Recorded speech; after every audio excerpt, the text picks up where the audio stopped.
안녕하십니까. 지금부터 2022년 제8회 인천 혁신교육 한마당 평가혁신 B3 세션을 시작하겠습니다. 저는 진행을 맡은 인천광역시 교육청 미래학교혁신과 김은영입니다. 반갑습니다.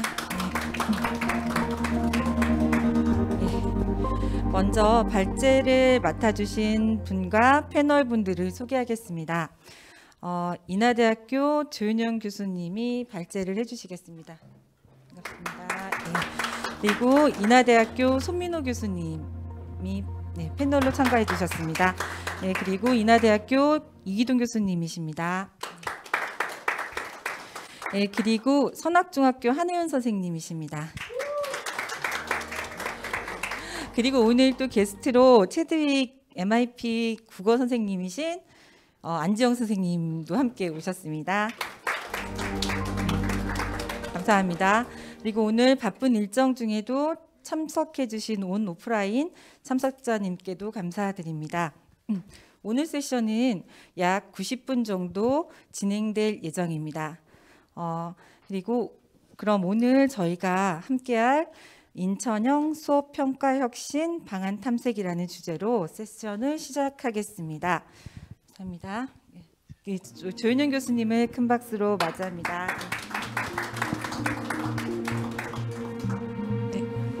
안녕하세요. 인하대학교 조연영입니다. 장학사님이 너무 긴장하셔가지고 사실 되게 가벼운 마음으로 왔는데 더 갑자기 긴장이 좀 되기는 하네요. 그리고 뭐 원래는 편안한 마음으로 항상 시작했는데 오늘 이제 손민호 교수님, 이기동 교수님, 또 안지영 선생님까지 다 와 계셔가지고 제가 좀 더 떨리는 마음이 들기는 하는데 한번 진행을 해보도록 하겠습니다. 제목은 이제 뭐 IB 얘기가 나오면 뭐 거의 이제 관용어처럼 쓰이는 말인 것 같은데요. 평가가 바뀌어야 교육과정이 바뀐다라는 주제로 말씀을 드리려고 합니다. 평가를 우리가 지금까지 뭐 학교에 우리나라에서 특히 굉장히 중요하게 다루고 있는 이제 교육의 영역이기도 하지만 생각보다 제일 변하지 않는 영역이었던 것 같기도 해요. 그래서 이제 교육과정 관련된 거는 이제 계속 개정이 되면서 조금씩 변화를 주고 있지만 평가는 변화를 준다고 해도 사실 큰 틀에서 큰 변화가 없었던 부분이어서 사실상 그 평가라는 것 자체가 가지고 있는 그 힘 때문에 우리 교육이 좀 더 경직되어 있는 측면이 있지 않았을까라는 생각이 들고요. 그 IB가 이제 우리 교육에 소개가 되기 시작하면서부터 사실 가장 많은 그 이슈가 되고 있는 것들이 결국은 평가 문제라고 생각이 들거든요. 그래서 지금 이제 오늘 말씀드리려고 하는 거는 크게 세 가지에서 이제 말씀을 드릴 건데 이제 다 평가에 관련된 얘기들이 주된 얘기지만 결국은 이 평가 얘기를 건드려 주는 것이 우리 교육 과정에 어떤 영향을 주는지에 대한 얘기로 연결된다고 보면 결국 교육 과정과 평가, 수업에 관련된 얘기 전반을 이제 얘기를 하게 될 것 같습니다. 그래서 첫 번째로 이제 평가에 관한 이슈를 크게 세 가지 정도로 말씀을 드리려고 하고요. 그리고 그것을 가지고 우리가 이제 어떻게 대안적인 방안 이 부분에서 이제 IB에 대한 이야기들을 좀 드리려고 합니다. 그래서 IB에서는 우리가 가지고 있는 평가에서의 지금 한계점이라고 보여지는 몇 가지 지점들이 어떤 방식들로 이제 대안을 찾고 있는지 혹은 어떤 방식들로 그것들을 보완하는 장치들을 마련을 해놓고 있기 때문에 우리가 지금 IB를 들여다보려고 하는 건지가 주로 얘기가 될 것 같고요. 그리고 마지막은 지금 당장 우리가 IB를 도입을 할 수 있는 상황은 아니기 때문에 뭐 도입이 된다고 하면 가장 간단한 문제이긴 하지만 사실 국가교육과정이 있고 제 생각엔 세계 어느 나라도 뭐 전면적인 IB로 국가교육과정을 대체하는 국가는 없기 때문에 우리가 IB가 어떤 평가혁신의 도구라고 생각을 한다고 보면은 지금 현장에서 어떻게 그 부분들을 벤치마킹을 할 수 있을 것인가라는 것들은 아주 조금만 이야기를 드릴 수 있을 것 같아요. 그래서 뭐 1시간 이내로 최대한 압축해서 오늘 말씀을 드리고 뒷부분은 패널로 오늘 이제 같이 참석해 주신 분들 이야기를 더 많이 들어보는 게 오히려 더 좋지 않을까 싶어서요. 최대한 압축해서 좀 말씀을 드리도록 하겠습니다. 이제 이야기에 들어가기 전에 일단 해외 대입 시험 유형을 간단히 말씀을 드리면 우리나라만 보시는 것 같이 기계식 채점이 이루어지는 나라죠. 대부분 다 교사가 직접 채점을 하거나 이제 미국 SAT 같은 경우 이제 기계 채점도 하지만 결국은 채점관이라는 이제 사람이 이제 채점을 할 수밖에 없는 지점들이 분명히 있어야 하는 건데 교육 안에서 사실 우리는 이제 OMR 카드만 가지고도 충분히 채점을 할 수 있는 평가 문항을 가지고 있다라는 거를 이제 단적으로 볼 수가 있을 것 같고요. 그리고 이제 전과목 객관식 시험을 여전히 유지하고 있는 것도 이제 우리가 거의 유일하다고 보이는 거죠. 그래서 이제 전반적인 대입 시험 유형들을 봤을 때 지금 우리나라만 저렇게 여전히 이제 고집스럽게 저 방식을 유지하고 있는데 그럴 수밖에 없는 이유가 이제 분명히 있을 것 같아요. 우리 교육 문화가 갖고 있는 특징들이 있겠죠. 그래서 오늘 얘기 드리려고 하는 것은 결국은 이제 평가 패러다임이 어떻게 변화가 됐고 그 안에서 지금 왜 우리가 아이비를 보려고 하고 아이비가 지금 어느 지점에 가 있는지에 대한 얘기를 하려고 하는 거라서요. 결국은 뭐 이제 역량 중심의 평가라는 지점 그리고 과정 중심 평가, 그리고 발달적 평가관이라고 하는 최근의 평가 패러다임을 중심으로 해서 이제 오늘 이야기들을 좀 드리려고 합니다. 그래서 평가 얘기를 크게 세 가지로 말씀을 드릴 건데요. 첫 번째는 이제 공정성. 이제 아까 보여드린 것처럼 왜 우리가 객관식 평가를 계속 유지하고 있느냐. 결국 저 이유 하나일 것 같아요. 공정성 문제를 우리가 확보하기 위한 방법을 여전히 지식의 객관성 이제 천착해서 그냥 계속 거기에만 머물러 있는 문제가 있을 것 같고요. 그리고 두 번째는 과정 중심 평가라는 것들을 저희가 이제 2015 개정 교육과정 때부터 계속 강조해 왔던 부분인데 이 과정 중심 평가가 과연 우리가 하고 있는 게 정말 과정 중심 평가일 수 있냐 이 얘기를 좀 드리려고 합니다. 그리고 마지막은 이제 2022 그리고 앞으로 이제 2025년에 고교 학점제가 도입이 되면서 지금 또 가장 이슈가 되고 있는 주제일 것 같은데요. 이 성취평가제라고 하는 부분이 우리가 어떤 방향으로 나아가야 할 것이냐. 사실 이 부분은 지금 이제 여러 가지 교육부에서 이런저런 행사를 하는데 가서 얘기를 들어보면 가장 많이 나오는 얘기인데 방향성은 되게 달라요. IB에서의 성취평가제 얘기와 우리가 지금 계속 성취평가제 얘기를 하는 지점은 되게 다른 관점의 얘기인 것 같아요. 간단하게 말씀드리면 우리의 성취평가제의 지금 최대 핵심은 미수자에 대한 문제인데 결국 최소 성취 기준을 어떻게 설정해서 어떻게 하면 가장 미수자를 줄일 것이냐. 네, 이 부분에 대한 얘기가 가장 핫 이슈인 것 같아요. 성취평가제 얘기에서.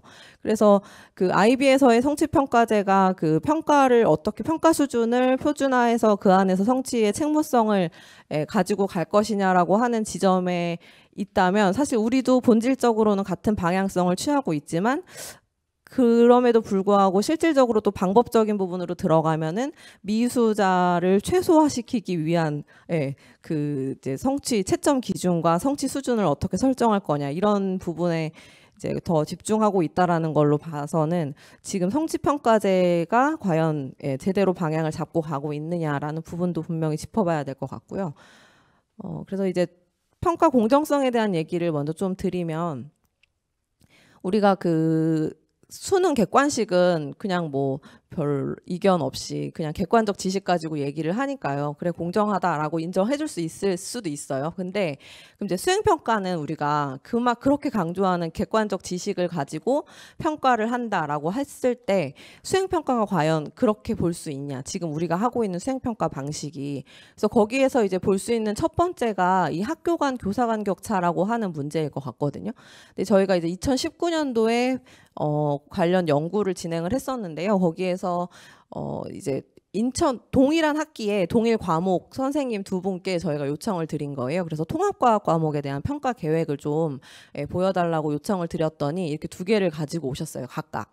근데 봤더니 동일한 과목이고 동일한 학기니까요. 근데 이제 이 양쪽 학교에 있는 두 집단의 아이들이 보게 될 평가의 계획을 살펴보시면 사실은 전혀 다른 평가를 하고 있다고 볼 수가 있거든요. 그래서 뭐 통합과학 교과의 교과 목표는 동일하겠죠. 근데 이제 시험을 보는데 시험 일단 성취 기준이 평가에서 활용하게 될 성취 기준이 기본적으로 달라요. 맨 아래쪽에 보시면은 성취 기준이 달라요. 근데 그것도 그럴 수 있다고 생각을 해요. 내용적인 측면에서 다른 부분을 선택해서 이제 시험을 볼 수 있다고 생각을 하는데 그러면 이제 평가의 유형은 이렇게 완전히 달라도 괜찮은 것이냐라고 하는 부분을 좀 생각해 볼 필요는 있을 것 같거든요. 그래서 보시면은 일단 지피를 우리 이 인천은 지피를 70%로 보고 수행을 30%로 이제 이렇게 선생님이 설정을 하셨어요. 근데 경기에 있는 학교 선생님께서는 오히려 반대로 지피를 30만 하시고 수행을 70%로 설정을 하셔서 이제 시험을 보시거든요. 그러면 이제 그 안에서 그럼 수행 평가의 그 뭐 가중치 그러니까 비율을 그렇게 다르게 했다. 그 안에서 그러면 이제 실제로 하는 평가의 유형들을 살펴보시면 수행평가의 방식도 논서술형으로 본다는 거는 좀 유사할 수 있는데 그 안에 이제 개인 프로젝트가 있기도 하고 또 이제 그 학습 과정에 대한 평가가 들어가기도 하고 어쨌든 굉장히 다른 방식의 평가 유형을 두 학교의 학생들이 각각 다르게 경험을 한다는 거죠.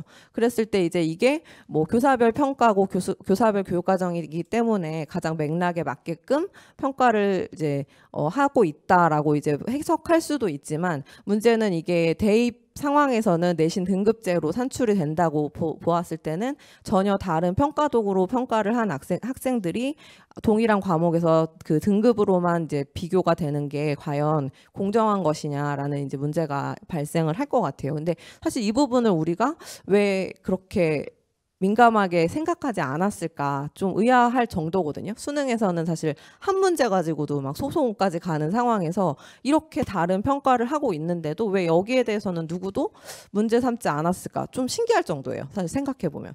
예. 그리고 그래서 이제 이런 수행평가를 최대한 공정하게 현장에서 하기 위해서는 어떤 방식들을 사용을 하시냐라고 이제 저희가 연구해서 설문을 돌려봤더니 평가 요소를 세분화하는 방식을 쓰신다라는 응답이 거의 절반 가까이 이제 있었는데요. 이게 평가 요소를 세분화한다라는 게 이제 구체적으로 아마 다 아실 거예요.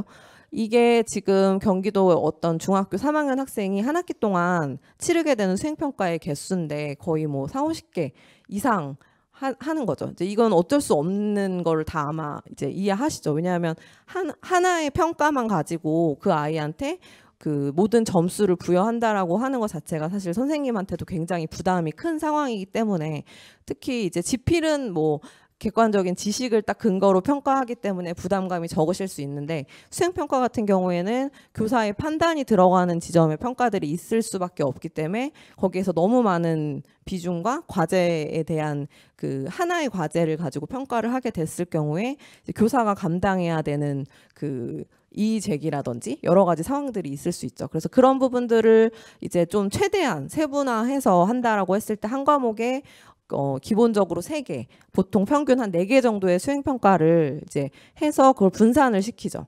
부담을 최대한 분산을 시키고 또 그 수행평가의 난이도 자체도 높일 수가 없어요. 너무 높게 한다거나 지나치게 거기에 교사의 판단이 많이 개입되는 평가 요소가 들어갈 경우에는 이제 힘들어지기 때문에 서로가 그래서 최대한 이제 뒤에서 좀 더 얘기를 드릴게요.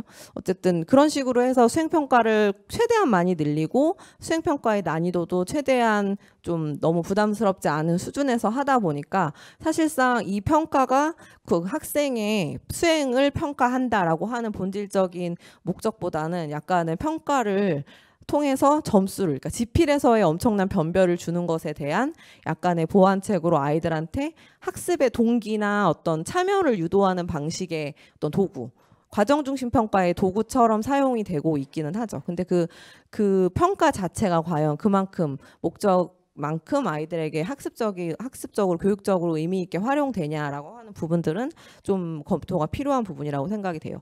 그래서 이제 수행평가 과제형 수행평가가 폐지된 이유도 결국은 이제 그 어떤 그 학문적인 정직성이라든지 이런 부분들을 문제 삼는 부분들 때문에 이제 폐지가 된 게 가장 큰 이유이기는 하지만 자연스럽게 저렇게 폐지가 되면서 수행평가의 난이도도 더 이상 높이기도 더 부담스러워진 상황인 거죠. 왜냐하면 그래서 최대한 수업 시간에 주어진 시간 안에 간단하게 해결할 수 있는 수준의 것들 그 이상의 것들은 내게 될 경우에는 이제 집에 가져가서 해야 된다거나 좀 과제가 길어진다거나 이런 것들은 할 수가 없는 더 상황이 된 건 이제 더 심화된 측면이 있는 거죠. 2020년에 저 수행평가 과제형이 폐지가 되면서요.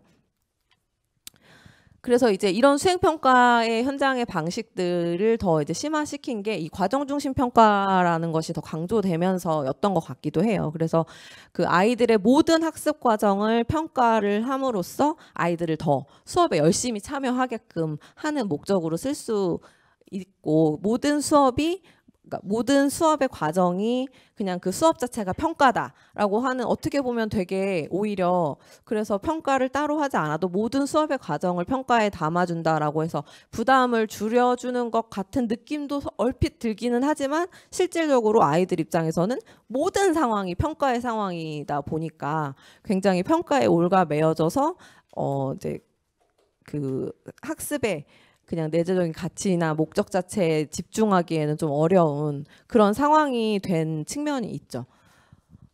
그래서 이제 이런 식으로 진행을 하다 보니까 수행평가라고 하는 게 말 그대로 수행을 평가한다라는 게, 지식을 측정을 하는 객관식 평가에서는 우리가 보기 어려운 측면들을 보기 위한 목적의 평가가 수행평가잖아요. 그래서 가치나 태도나 아니면은 지필형 시험에서는 잘 보기 어려운 어떤 기능적인 측면들이 얼마나 잘 되는지, 이런 전반적인 전인적인 그런 학습 과정을 포착해내기라고 이제 하는 게 수행평가임에도 불구하고 사실 그게 쉽지 않은 상황이에요. 보시면 이게 수행평가의 루브릭의 모습 하나의 유형인데요. 이제 총 26개 맞나요? 총 26개의 이제 학습지를 아이들이 하고요. 수학 시간에 한 학기 동안. 거기에서 20개 이상을 충족하면 10점. 뭐 이런 식으로 결국은 그 학습지라고 하면 결국 지필형 시험인데요. 그 지필형 시험을 계속 누적해서 이제 몇 개 이상이면 이제 점수를 주는 방식으로 하다 보니까, 사실 이게 수행평가라고 할 수 있느냐라고 이제 생각해 볼 수 있겠죠. 자, 이건 이제 맥타이라고 이제 백워드 그 디자인에 대해서 얘기한 학자 중에 한 명이죠. 이 사람이 과정평가가 뭐냐라는 것들에 대해서 이제 이론적으로 정리를 해놓은 것 중에 일부를 발췌를 해본 건데요. 과정 중심 평가라고 했을 때 이 사람은 이제 지금 보시는 것처럼 뭐 구술 활동을 한다, 질문을 한다던가, 뭐 토론을 한다던가, 학생의 활동을 직접 관찰한다거나, 이제 뭐 이런 식의 학습 일지를 쓴다거나, 이런 것들이 과정 중심의 평가일 수 있다라고 얘기를 하고 있기는 해요.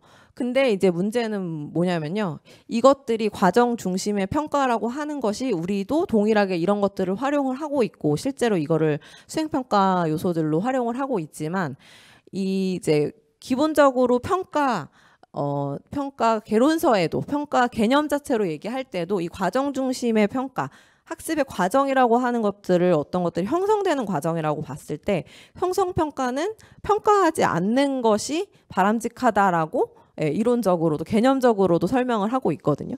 그래서 이제 그런데 이제 우리는 문제는 아까 보시다시피 모든 과정이 평가고 모든 수업의 과정이 평가다라고 보게 됨으로써 과정 중심 평가가 현장에 이제 강조되면서 모든 저 과정을 평가로 누적하는 방식으로 이제 하게 된 부분이 가장 큰 이제 문제의 지점인 것 같아요. 예, 그래서 저것들이 실제로 수업의 과정에서 다 활용이 되고 분명히 중요한 과정에서의 어떤 학습이나 어떤 지식이 형성에 필요한 활동이라고 하는 것들은 분명히 다 동의를 하고 서로 공감이 되는 지점인 건 확실한데, 이제 그걸 누적해서 기록하거나 평가에 반영하냐 안 하냐가 결국 이제 뒤에서 말씀드릴 IB와의 가장 큰 차이이기도 하고요. 실제로 평가 개념적으로도 저희가 좀 오류를 범하고 있는 지점일 수 있다라고 이제 말씀드릴 수 있을 것 같아요. 그리고 또 하나 이제 말씀드리고 싶은 건, 우리가 현장에서 평가를 하실 때 성취 기준을, 가르친 성취 기준은 무조건 다 평가한다라는 게 기본적인 저희 현장의 지금 관례인 것 같아요. 그래서 그 한 학기 동안 가르쳤던 모든 성취 기준은 일단 지필에서는 다 포함시켜서 거의 대부분 다 어떤 식으로든 문제로 출제를 하고요. 근데 뭐 그것까지는 그렇다라고 하는데, 이제 문제는 그렇게 해서 지필에서 한 번 다 훑은 지식을 수행에서도 또 하는 경우도 있고요. 반대로 말해서는 수행평가에서 했던 성취 기준도 지필에서는 꼭 한 번은 또 확인을 하시는 경우들이 대체로 그런 분위기인 것 같아요. 근데 이제 그거는 저는 약간 이런 식의 그 접근일 수 있지 않을까라고 생각을 하는 건데, 가르쳤다라고 하는 거, 그러니까 학습자가 가르친 거를 학습했다라고 하는 것과 내가 가르쳤다라고 하는 것이 동일하다라고 생각하는 전제가 깔려 있는 게 아니냐라고 생각을 하거든요. 그러니까 내가 가르쳤다라는 거는 얘가 그거를 알고 있는지를 내가 확인을 해야만 얘가 학습했다라고 보는 측면이 있을 것 같아요. 우리가 기본적으로 출제를 할 때 그걸 다 집어넣어야 되고 다 평가하고 다 확인해서 얘네 학습 성취가 얼만큼 이루어졌냐라고 하는 거는 어떻게 보면 굉장히 교사 중심적인 접근일 수 있을 거라는 거죠. 다시 말해서 뭐냐면 사실은 시험 범위라는 것이 정해져 있다고 하면 사실 출제를 하지 않아도 아이들이 그거를 경험을 하거나 학습을 할 수 있는 거잖아요.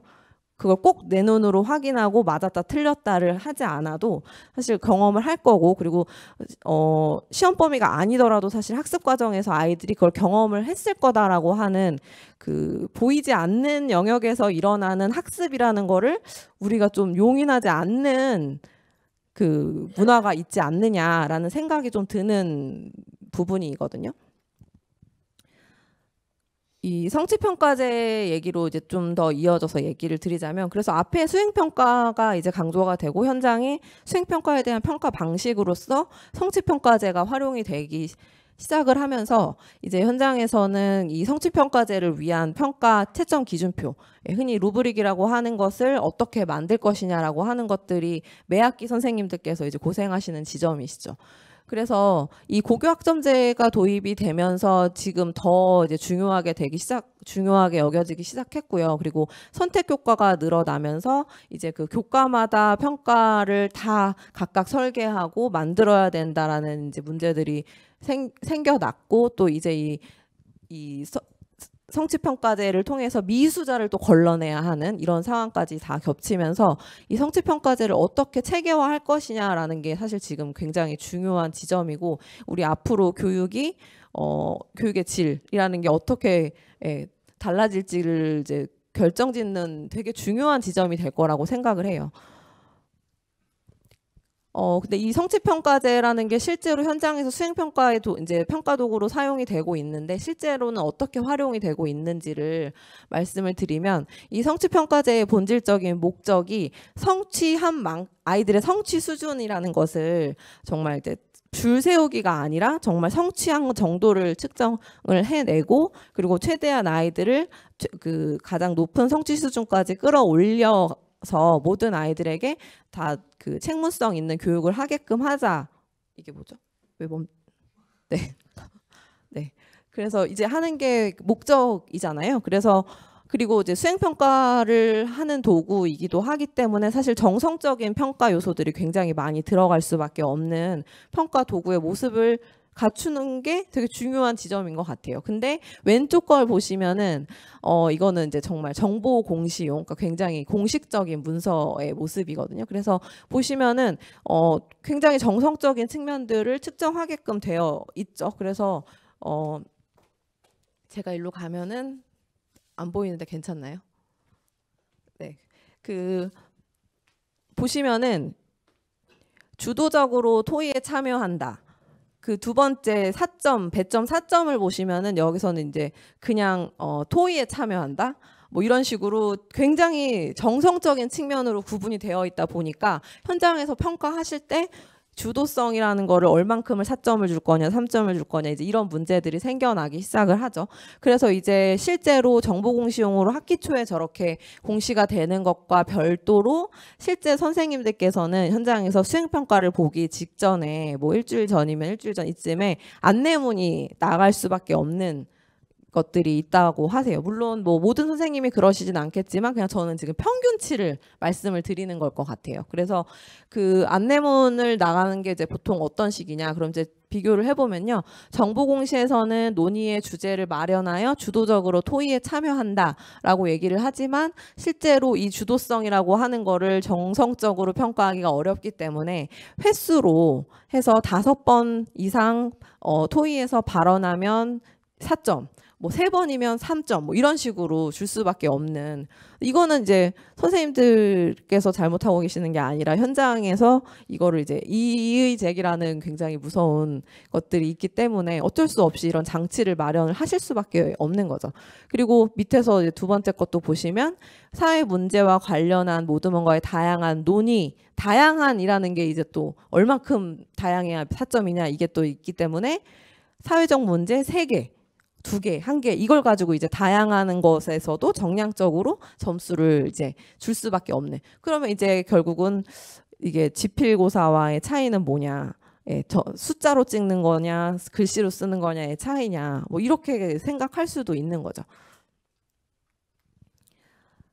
그래서 이제 저런 유형의 평가 그 루브릭이 대표적으로 이제 우리가 실제로 정보공시용 그 루브릭을 쓰지만 이제 또 그 이면에 보이는 이제 어두운 점을 좀 보여드렸고요.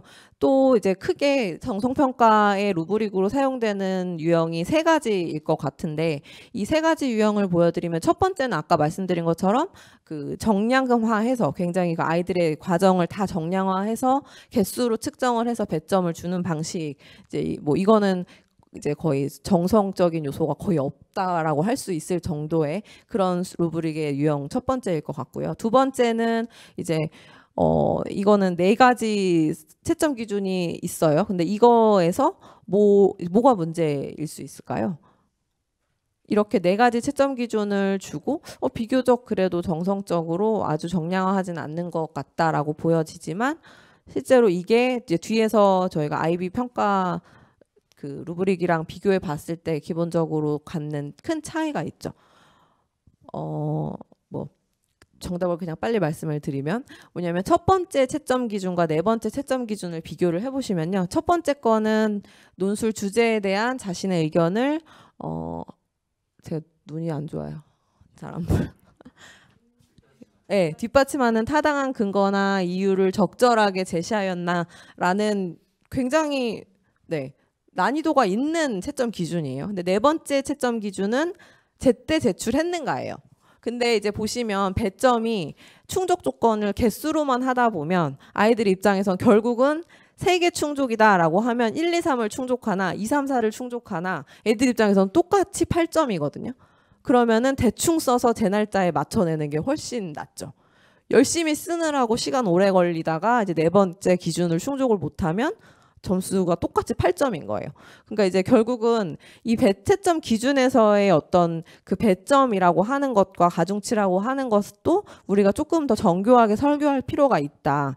왜냐면 애들은 굉장히 이제 똑똑하잖아요. 그래서 금세 알아채리거든요. 어떻게 하는 게 좋은 점수를 받는 방법이라는 거를. 그래서 이제 이 얘기는 무슨 말 것 같냐면 아이들은 결국은 평가가 어떻게 설계되어 있느냐에 따라서 학습의 질이라는 것에 굉장히 미묘한 차이인 것 같지만 그것들이 학습의 질을 결정하는 되게 작은 요소들이 큰 영향을 끼칠 수 있다라는 걸 보여드리고 싶었어요. 그리고 이제 3번째 유형 같은 경우에는 이제 비교적 이 정도면 괜찮지라고 할 수 있을 것 같기도 한데요. 이제 이 채점 유형이 이거는 이제 선생님들이 직접 다 설계했다라고 보기는 전 어려운 게요. 교과 해설서 같은 데서 샘플로 다 이런 식으로 이미 제시가 된 것들을 선생님들이 가져다가 이제 교과 그 맥락에 맞게끔 수정해서 쓰는 형식이기 때문에 사실 이게 이제 교육청 수준인지 교육부 수준인지는 모르겠지만 어쨌든 이미 이런 식으로 2015 때 다 샘플이 나왔던 거거든요. 그래서 이것대로 그냥 하고 계시는 거죠. 근데 보시면 여기에서는 결국은 이해와 분석, 뭐 창의성, 논리성 이런 것들이 다 하나의 문장 안에 들어가 있거든요. 근데 이게 왜 과정 중심 평가의 도구로 사용되기가 어렵냐? 이제 점수를 결과 중심으로 점수를 배점을 내릴 때는 그냥 교사가 판단해서 내린다. 목적만으로 놓고 쓸 때는 뭐 사용할 수 있을 것 같아요. 어떤 식으로든. 근데 이제 문제는 애들이 따지고 들면 이제 그거를 어떻게 점수가 깎였는지를 명확히 줄 수가 없는데요. 그건 이제 결과적으로 그렇다는 얘기고요.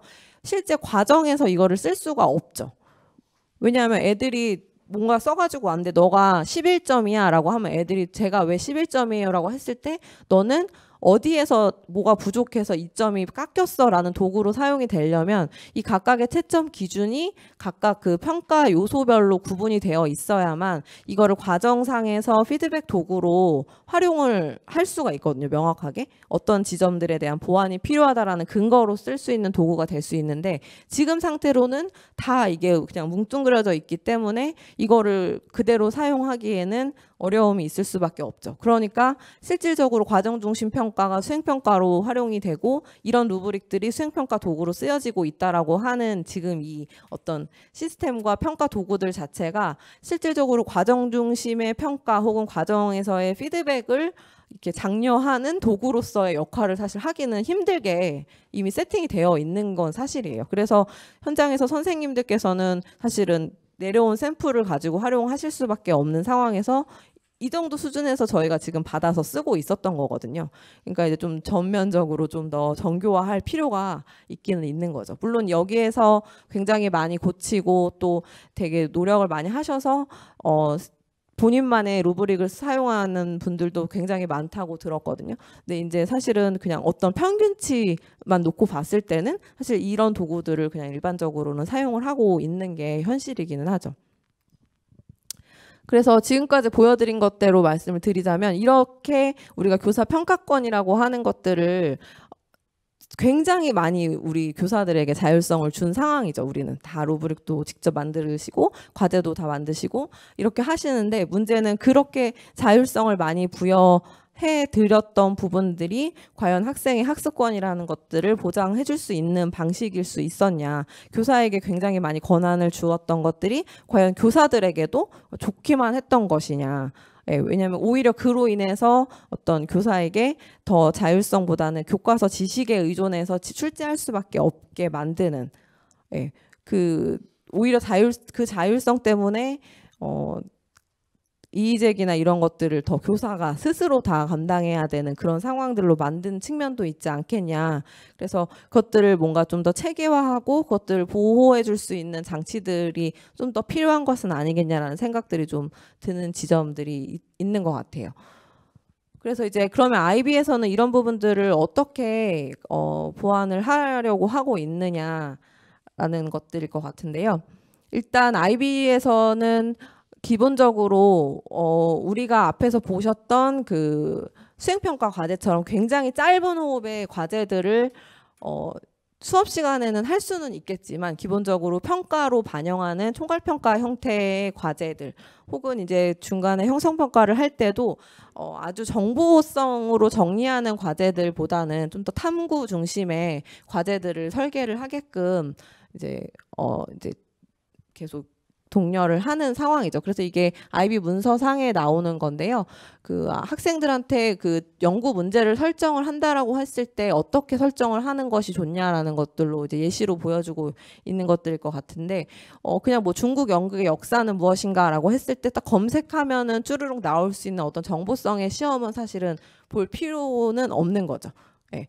그래서 이제 보통은 그 옆에 보시는 예시들은 보면은 특정 어떤 개념을 그냥 정리하거나 정보를 정리하는 수준이 아니라 어떤 개념 혹은 어떤 맥락과 어떤 맥락을 연결시키는 상황 안에서 각자 개인의 탐구가 일어나는 탐구 그리고 개인의 의견 좀 더 개별화된 자신의 생각, 자신의 논리라는 것들이 들어갈 수밖에 없는 주제들을 설정하게끔 하고 그게 좋은 연구 주제다라고 이제 얘기를 하고 있죠. 그러니까 이제 교사분들은 결국은 최종적으로 아이들이 치러야 할 평가의 형태가 저런 개인 개별화된 학습 과제들일 수밖에 없기 때문에 수업 시간에 계속 저런 부분들을 연습을 시키실 수밖에 없는 거겠죠.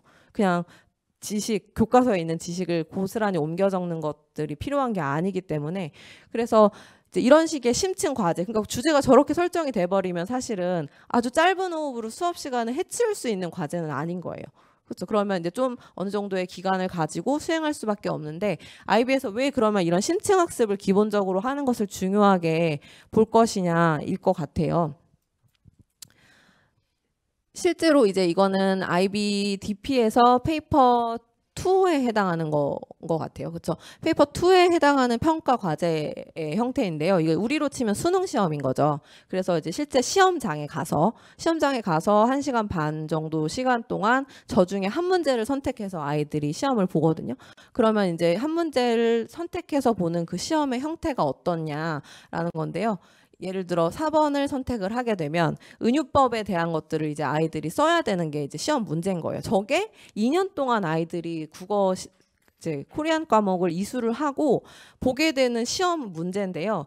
크게 이제 외부 평가 중에 한 평가에 저거 한 문제를 아이들이 보는 거거든요. 그러니까 우리로서는 가르친 모든 거를 평가해야 한다. 수능에서 전 과목을 다 고르게 출제해서 이제 이렇게 한다라고 하는 것과 비교했을 때는 저것만 봐서 괜찮아? 라는 생각이 들겠지만 이제 이것과 이제 물론 페이퍼 1도 있고요. 또 다른 테스트들이 총해서 국어과에서는만 5개의 평가가 있지만 우리 입장에서는 어떻게 보면은 수행평가 5개 정도에 해당하는 느낌인 거거든요. 근데 이게 이제 2년간의 DP 코리안 과목을 이수하고 나서 보는 평가가 저게 전부다라고 했을 때 우리 문화에서는 조금 낯설 수 있지만 사실 이제 뭐 논수령 시험을 보는 유럽의 다른 나라나 이런 데서는 사실 뭐 한두 문제를 가지고 대입 시험을 본다는 것으로 봤을 때는 크게 뭐 아주 낯선 그런 상황은 아닌 것 같아요. 그래서 이제 보면 근데 문제는 저게 정확한 답이 있는 것도 아닐 수 있는 게요. 보면은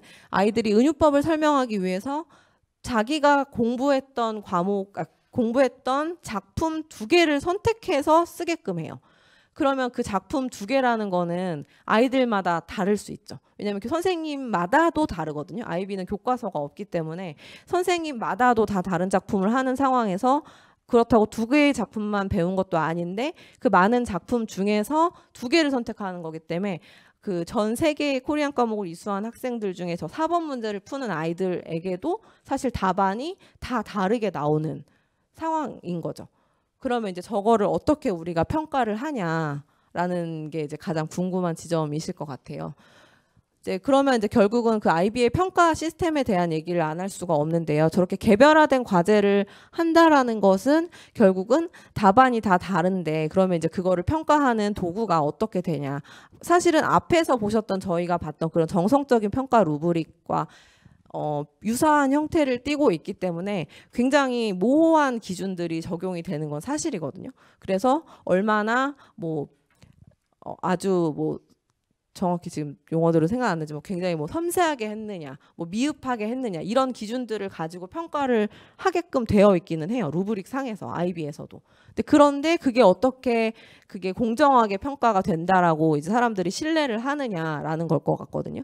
그러면 이제 아까 보셨던 그 평가가 결국 외부 평가니까요. 외부 평가 같은 경우에 그런 아이들이 그 4번 문제를 푼 아이들 같은 경우에 그 문제를 푼 아이들 것들을 이제 다 모아서 평가를 하게 되는 거죠. 다 모아놓고. 그러면 이제 그거를 한 명만 평가를 하는 게 아니라요. 뒤에서 보시면 이게 결국 그 모더레이션 폼인데요. 그 각 하나의 그 하나의 과제를 3명의 채점관이 이런 식으로 채점을 하게 되는 거거든요. 그래서 채점을 진행을 하고 여기에서 이제 그 안에 모더레이션 시스템에 따라서 뭔가 조정을 하는 절차들을 거쳐서 이제 평가를 하는 거니까 결국은 이제 제가 여기서 상호주관성이라는 것을 제목으로 달아놨는데요.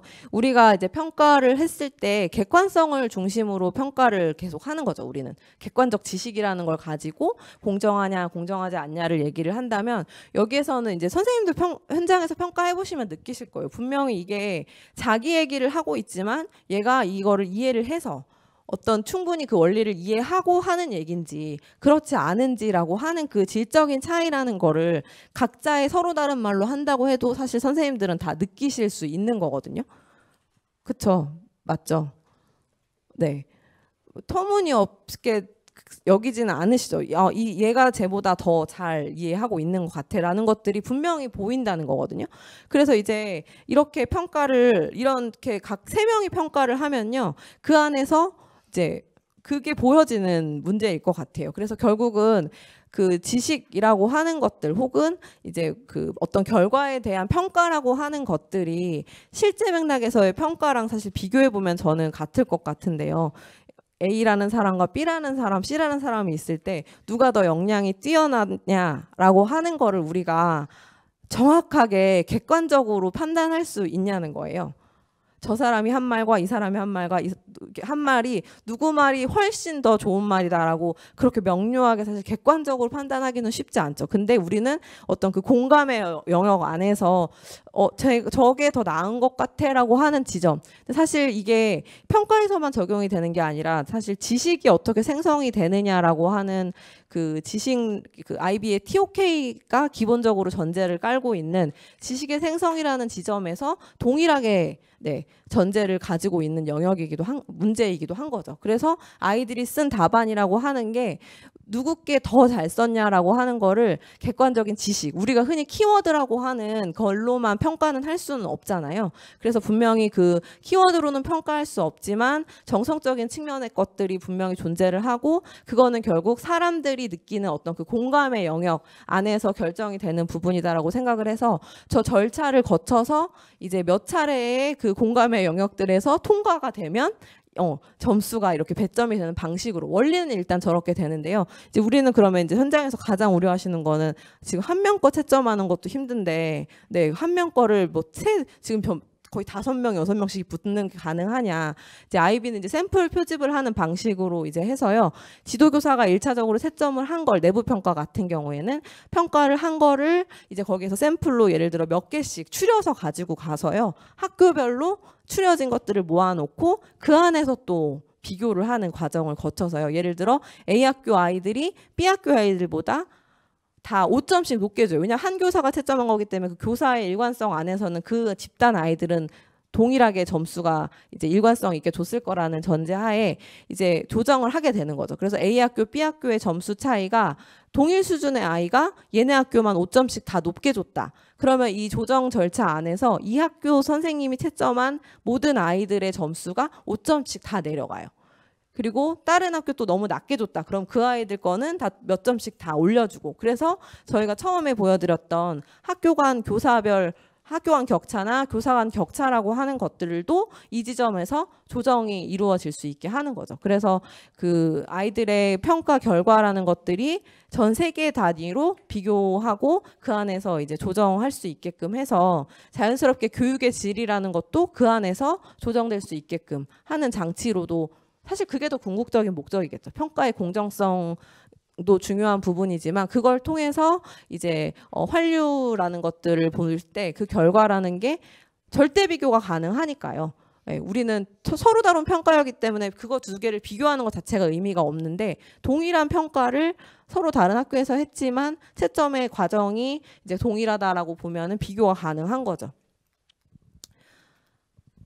그리고 이제 실제로 이거는 이제 IB에서만 그런 게 아니라 뭐 남호주 쪽에서 오른쪽 폼은 남호주에서 사용하고 있는 모더레이션 폼이라서요. 이게 이제 IB에서만 사용하는 채점의 방식은 아닌 거죠. 그래서 그 IB의 영향을 호주가 많이 받기도 했지만 실제로 저렇게 논술형 시험들을 보는 대학도 사실 비슷하게 지금 논술 채점을 하고 있다라고 봤을 때는 개별화되어 있고 논술형 과제라는 것들이 있는 한에서는 사실 피할 수 없는 평가의 방식이라고 볼 수 있을 것 같아요. 근데 저희가 지금 2028년에 논술형 뭐 수능이 도입된다라고 얘기를 하면서 이제 이런 IB에 대한 관심이 한쪽에서는 막 일고 있지만 또 다른 한쪽에서는 계속 AI 채점 시스템에 대한 얘기들도 나오고 있다라고 봤을 때 이제 우리가 어떤 방향으로 가게 될지는 좀 흥미진진하게 봐야 될 부분일 것 같기는 해요. 그래서 이제 이런 뭐 이것도 호주 사례일 것 같은데요. 저렇게 논술형 시험들이 많이 이제 일반화되어 있는 곳들에서는 그 평가의 수준이라고 하는 것들을 그냥 교사가 그 학교 안에서 혼자 독단적으로 판단하는 것들이 이제 있을 수 있고 혹은 그거에서 어떤 어려움들이 있을 수 있기 때문에 저렇게 학생들의 과제물을 실제로 샘플로 많이 공유를 하죠. 홈페이지 상에도 공유를 해서 이 정도 수준이면 어느 정도 점수를 준다라는 것들을 이제 굉장히 많이 공유를 해서요. 저걸 통해서 교사들이 참고해서 아이들의 평가를 할 수 있게끔 정성적인 평가들에도 활용할 수 있게끔 저런 식으로 활용을 하죠. 우리가 좀 더 객관적 지식이라는 거를 강조해서 공정성을 확보하는 방식을 이제 이런 방식들에서는 실제 어떤 그 결과물을 직접 보여주고 그 안에서 보여지는 정성적 측면들을 직접 경험하게끔 해주는 방식으로 접근을 하고 있는 것 같아요. 그리고 이거는 이제 교과 쪽은 아니고 IB에서 코어, 그러니까 중액교육과정이라고 하는 코어 커리큘럼, 우리로 치면 창체에 해당하는 교과인데요. 저는 이것도 단순히 그 IB가 그 모더레이션 시스템만 가지고 저는 공정성을 확보하는 문제는 아니라고 생각을 하는 게, 어차피 그거는 이제 결과거든요. 결과물을 딱 받았을 때 여러 사람이 봤으니까 너가 이 점수야 라는 거를 과연 모든 사람이 그래 하면서 다 납득하겠냐. 전 그렇지는 않을 것 같아요. 근데 오히려 저는 이런 과정에 대한 공유를 충분히 해주는 IB의 그 수업 방식이라는 게 있었기 때문에 마지막 결과에 대한 것들도 저 장치에 대한 신뢰와 동시에 저 과정에 대한 신뢰 때문에도 이제 이 과정을 이 IB의 평가를 또 신뢰롭게 공정성 있다라고 보는 게 아닐까라고 생각을 하는 건데요. 이게 이제 IB에서 창체에 해당하는 그 봉사 카스 활동을 이제 매니지백이라고 해서 우리 LMS 시스템, 우리는 이렇게 체계화된 게 있는 것 같지는 않아요. 우린 구글이나 이런 것들을 활용을 하는데, 이 매니지백은 IB 학교에서 많이 활용을 하는 LMS이고요. 이거에서 이제 중요한 건 뭐냐면 아이들이 여기에 자기가 하는 봉사활동의 모든 과정들을 올리고 그 안에 자기가 성찰한 부분들도 다 올리고, 이제 교사들은 그거에 대해서 승인을 해주는 방식인데, 여기에 우리의 교과 세특하고 비교해 보시면 완전히 그 성찰의 주체가 다른 점. 우리는 학생은 활동만 하고 교사가 대신 성찰해주는 구조인 것 같아요. 직접 관찰해서 얘가 뭘 잘했고 막 써주는 방식이잖아요. 근데 여기서는 이제 아이들은 자기가 직접 한 것들에 대한 에비던스를 다 올리게끔 하거든요. 그러면 이제 이게 물론 평가를 위한 어떤 근거로 활용된다는 측면도 있지만, 아이들은 자기 거 외에 다른 학생들이 어떻게 하고 있는지도 사실 볼 수 있는 거거든요. 그러면 결국 자연스럽게 자기 평가가 가능한 거예요. 내가 지금 어느 정도 수준에 와 있느냐라는 거를 다른 아이들과 비교할 수가 있게 되고, 교사도 그것들이 이제 충분히 공유되고 다 이제 오픈되어 있는 상황에서 평가를 하고 거기에 대해서 승인을 해주는 거기 때문에 굉장히 공정하게 할 수밖에 없는 측면들이 있는 거죠. 그래서 아이들이 이것뿐만 아니라 앞에서 이제 보셨던 다른 내부 평가나 이런 부분들도 그 과정에서 교사의 피드백이라고 하는 것들이 계속 작용을 하면서요, 아이들은 대략적으로 내 결과 점수라는 거를 예측을 하고 가는 부분이 있는 거예요. 그래서 우리가 마지막에 점수를 몇 점 하고 딱 때려주는 방식이면 이제 애들이 내가 왜 이 점수예요라고 들고 올 수밖에 없잖아요. 근데 그 중간 과정에서 이런 것들 때문에 점수가 깎이고 다른 애들이랑 비교했을 때 네가 이 정도 수준이고 이런 것들을 계속 공유하는 과정이 있기 때문에 아이들은 사실 마지막 결과라는 게 되게 뜬금없는 상황은 아닌 거죠. 그리고 또 이제 하나의 IB의 공정성, 그리고 이제 우리가 앞에서 봤던 그 교사별 학교별 격차라는 것들을 어떻게 줄이냐라는 하나의 특징일 것 같은데요. 이제 이게 IB DP 코리안 과목에서 국어과라고 하면 이렇게 평가가 딱 설계가 돼서 나오는 거거든요. 우리가 이제 교사들이 그때그때 매 학기 평가 과제를 설정을 하고 루브릭을 만들고 이러는 시스템이라면, 여기는 모든 교과가 DP 과정에서는요, 고등학교 과정에서는요. 그래서 여기에서는 모든 과제, 그러니까 IB의 5개, 코리안 과목에서의 5개 과제라고 하는 것이 사전에 딱 2년 시작하기 전에 이미 다 이제 공유가 되고요. 이거에 대한 루브릭까지 다 만들어져 있는데, 이게 사실은 굉장히 철저하게 이 교과의 목표부터 시작된, 우리가 흔히 말하는 일체화죠. 교육과정과 수업평가 일체화를 얘기하는 게 결국 그게 일치해야 된다는, 일관성을 가져야 된다는 건데요.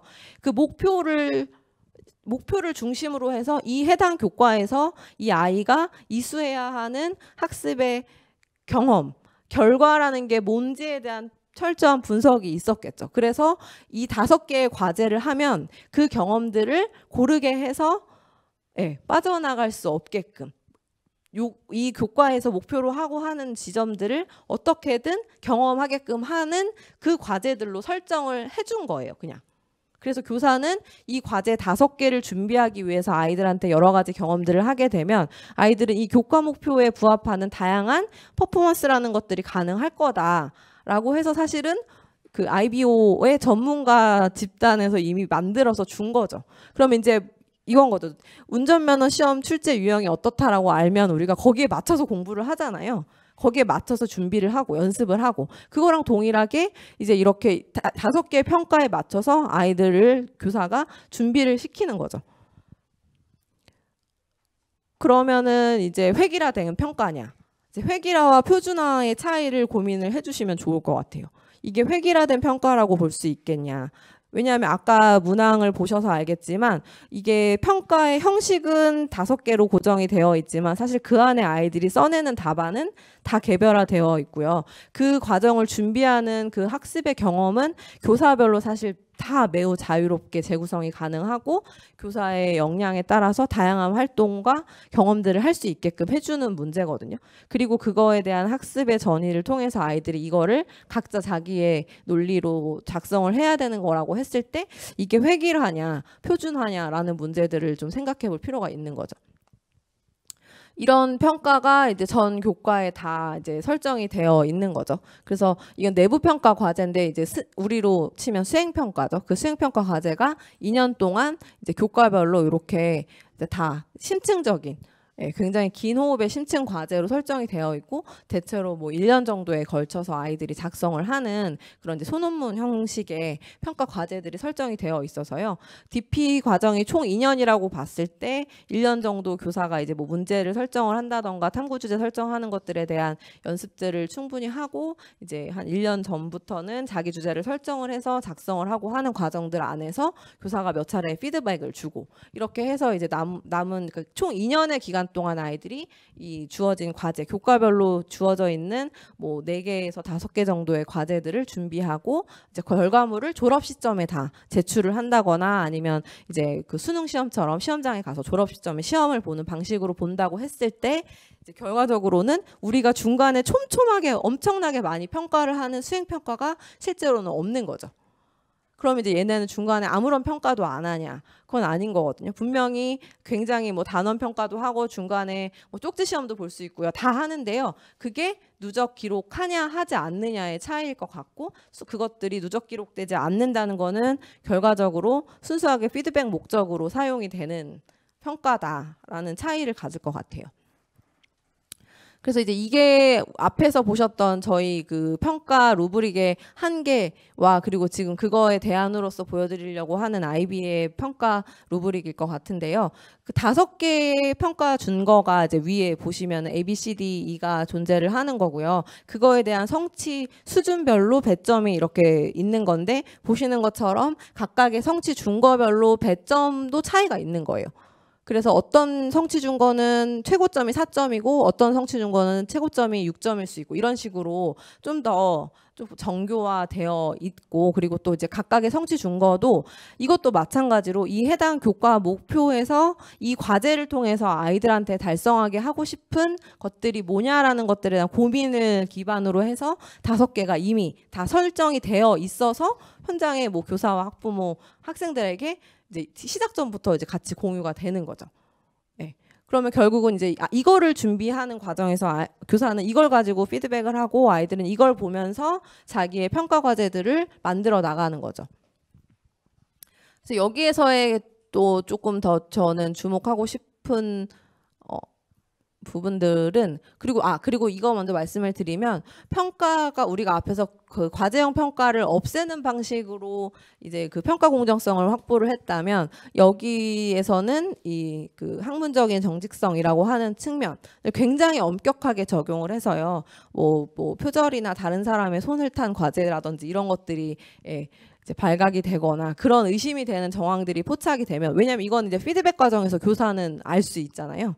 몇 마디 해보면 이게 네 머리에서 나온 건지 누가 도와준 건지 누가 대신 써준 건지 이거는 사실 금방 알아챌 수 있고 아까 보여드렸던 것처럼 과정 중심형 평가들은 대체로 뭐 토론하거나 발표하거나 이런 식으로 자기 지식을 스스로 이제 가시화시키거나 표출하는 방식의 것들을 하다 보면 자연스럽게 얘가 작성한 것이 실제 네 거냐 아닌 거냐라는 거는 확인할 그 과정이 되게 많은 거죠. 그래서 그 과정에서 그런 부분들이 이제 발각이 되면 그냥 디플로마가 박탈이 그냥 되는 방식으로 굉장히 엄격하게 적용을 해서 아예 과제를 버리면 아예 그 학습 기회 자체를 뺏는 거잖아요. 그래서 그렇게 접근할 수는 없는 거죠. 그런 방식 자체로 접근하는 거가 사실 되게 의아한 상황인 거죠.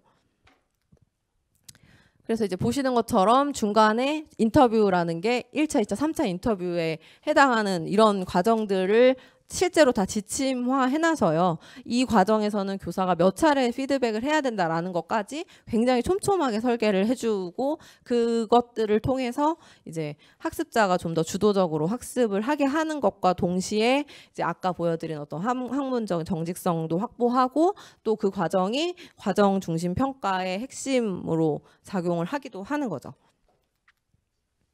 그래서 이것들도 이제 아까 보여드린 것처럼 실제 학생이 다 작성하는 그 봉사활동이나 학습 과정에서에 대한 성찰도 이렇게 학생들이 다 작성을 하면 교사는 이거에 대해서 승인만 하는 방식이에요. 우리가 다 이거를 써주는 것과는 반대죠.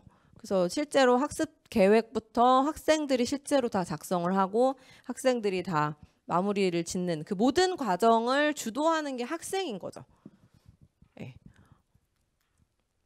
이거는 이제 반대로 우리의 세부 특기사항 선생님들이 열심히 써주시는 그건데요. 네, 이제 반대의 상황인 것 같아요. 그리고 이제 이게 IB에서 성적표로 마지막에 나오는 게 이렇게 딱 점수로만 나오는데 우리는 이제 학생부 종합전형을 이제 보시면 엄청나게 두꺼운 성적표가 대학으로 가잖아요. 예, 근데도 사실 그걸 대학에서 다 신뢰하느냐?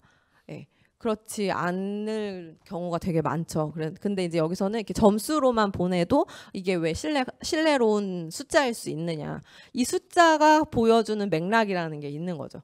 그래서 이 숫자 7점이라고 하는 거는 결국은 얘가 2년 동안 이 교과에서 어떤 경험을 했고 어떤 철저한 평가 과정을 통해서 얘가 이 점수를 성취했구나라는 그 맥락을 보여주는 점수이기 때문에 이 점수만 보내도 대학에서는 그 두꺼운 그 학종 그 문서보다도 더 그거를 신뢰할 수 있는 것 같아요. 그래서 굉장히 체계화된 시스템과 그 공신력을 갖고 있는 시스템이라고 하는 것들이 얼마나 그 학습의 맥락을 좀 더 효율적으로 가게 함과 동시에 그 효율성 때문에 오히려 그 학습에 좀 더 중요한 것들에 집중할 수 있게 해주는 그런 역할들을 하고 있지 않는가라는 생각이 들고요. 그래서 뭐 이제 마지막으로 마무리를 짓자면 이건 정말 그냥 잠깐 보여드릴 수 있을 것 같은데요. 우리가 현장에서 지금 당장 아이비를 가져오지 못한다고 했을 때도 어떻게 하면은 조금 그래도 지금 방식에선 그쪽 방향으로 나아갈 수 있는 것들이 있을까? 뭐 물론 이거 혁신학교에서 이미 너무 잘하고 계시는 선생님들 많이 계시고요. 근데 이제 보시면 아까 되게 쪼개서 많이 했던 수행평가 과제들이라고 하는 것들을 쪼개서 그때그때 평가해서 점수를 누적하는 방식이 아니라 긴 호흡의 한 학기의 과제로 설정을 하고 사실 그 안에 작은 참여의 과제들인 거죠. 평가의 과제가 아니라 참여 과제로서 집어넣어서 그냥 피드백 목적의 그 형성평가 형식으로 수행을 해서 그냥 피드백을 주는 목적으로만 써서 결국은 긴 호흡의 과제를 설정을 하는 방식이 가능하면 그렇게 한다면 조금은 더 그 평가 때문에 아이들이 움직이는 게 아니라 피드백을 통해서 자기 과제를 수정 보완하는 성장의 과정을 경험하게 해주는 방식일 수 있지 않겠냐라는 건데 그래서 저희가 2019년에 20년에 했던 그 성장 그 과정 중심 평가 설계 혹은 뭐 수업 평가 과제 수업 평가 혁신 연구들에서 실제로 설계를 해봤었어요. 선생님들이랑 현장 선생님들이랑. 근데 이제 예전에는 이렇게 쪼개서 오른쪽에 보시는 3개의 과제로 뭐 보고서, 토론 뭐 이런 식으로 해서 각각을 다 평가하는 방식으로 했었다면 이거를 왼쪽에 보시는 것처럼 뭉뚱그려서 하나의 수행평가로 다 묶어요. 성취 기준을. 그래서 평가는 하나인데 그 안에서 3개의 활동이 이루어지는 거죠. 그래서 저거는 평가하지는 않고 그 과정에서 이루어지고 혹은 아주 최소한의 평가 점수만 부여를 해서 참여 점수 정도만 부여를 해서 그거를 이제 피드백 목적으로만 사용하게끔 하는 방식으로 할 수 있을 것 같다. 그리고 이제 평가의 시기도 활동의 시기랑 분리를 하는 거죠. 그래서 그 시기에 평가하는 게 아니라 그때는 활동만 하고요. 피드백만 주고 그것들을 반영해서 최종적인 과제물에 잘 반영이 됐느냐를 가지고 점수를 부여하는 방식으로 하면 평가 시기도 다 활동 시기랑 분리돼서 이제 학기 말로 옮겨갈 수 있을 것 같다. 그리고 이제 이거는 되게 파격적인 설계였는데요. 이거를 보여드리면 화학과 선생님께서 하셨던 설계인데 이분은 1학기 때 진도를 다 빼신대요. 1, 2학기 나갈 걸. 그래서 1학기 때는 지필 100%로 시험을 그냥 보시고요. 혹은 수행평가는 되게 최소화해서 보시는 방법으로 하고 2학기 때는 그러니까 이제 이거죠. DP 2년을 우리는 학기 단위 평가라는 걸로 지금 묶여 있기 때문에 DP 2년을 한 1년으로 이제 옮겨서 적용을 해보신 거예요. 그래서 1년 동안은 진도 나가고 전체적인 어떤 지식 탐색을 하는 과정들을 거치고 거기에서 자기 주제를 설정하게 해서 2학기 때는 아이들이 그 심층 과제에만 집중하게 하고 그 조별 모든 과제를 하고 발표하고 이런 식으로 해서 프로젝트 활동에만 집중하게 하는. 근데 그게 1학기, 2학기가 사실 분리된 게 아니라 우측에 저런 저희가 그림을 도식화한 게 결국 1학기 때 하는 그 지식 활동, 지식에만 집중하는 활동 같지만 아이들은 끊임없이 그 안에서 자기 주제를 설정해야 되기 때문에 계속 2학기 프로젝트랑 연관지어서 지식 활동을 할 수 있게끔 교사가 계속 유도를 해야 되는 거죠. 그래서 지금 배우는 것들을 2학기 때 프로젝트로 할 거다라는 그 연결선 안에서 이제 순환되게끔 하면 지금 안에서 조금씩 바꾸면 이런 식의 적용도 가능하다. 물론 이거는 교과 특성상 이제 안 되는 과목들도 있기는 하겠죠. 그래서 이제 교과별로 선생님들께서 다양한 아이디어를 내셔서 하시면 지금 상황에서도 조금씩 바꿀 수는 있지 않겠냐. 그래서 이런 적용 가능성은 사실 여러 가지로 계속 고민을 하고 탐색을 해서 저희가 이제 머리를 모아서 내놓아야 할 부분들일 것 같아요. 그래서 여기까지 제가 이제 아주 간단하게 정리를 해서 말씀을 드린 것 같아요. 그래서 이제 패널분들 통해서 또 저보다 더 많이 알고 계신 분들이라서요. 질문해 주시면 아마 더 의미 있는 답변들 주실 거라고 생각합니다. 네, 수고 많으셨습니다.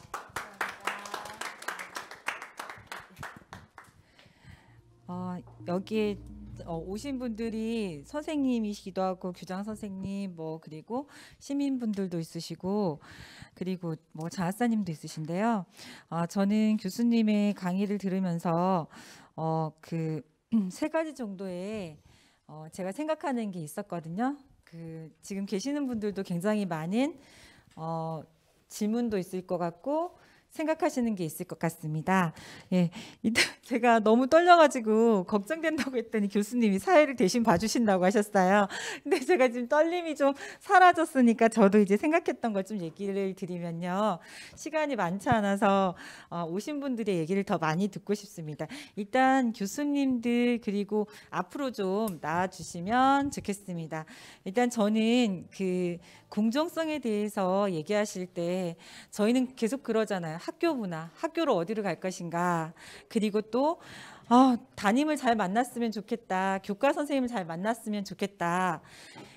이런 것들에 대한 고민이 우리가 있잖아요. 학부모이면서 그리고 교사이면서도 또 그런 고민이 있잖아요. 그런 것들에 대해서 어떻게 하면 이런 것들을 해소할 수 있을까. 이런 고민도 했었고요. 그리고 이제 저는 처음에 제가 열심히 과정평가를 하고 있다고 생각했어요. 먼저 평가를 설계하고 6개, 7개의 그 수행평가를 만들고 그래서 그걸 이제 그 조윤영 교수님 수업을 들을 때 그걸 막 얘기했어요. 칭찬받을 줄 알고요. 근데 그때 그렇게 말씀하셨어요. 선생님은 여러 개의 나눠진 형성평가를 하고 있는 게 아니냐. 이런 그 말씀을 하셨을 때 그때는 잘 몰랐어요.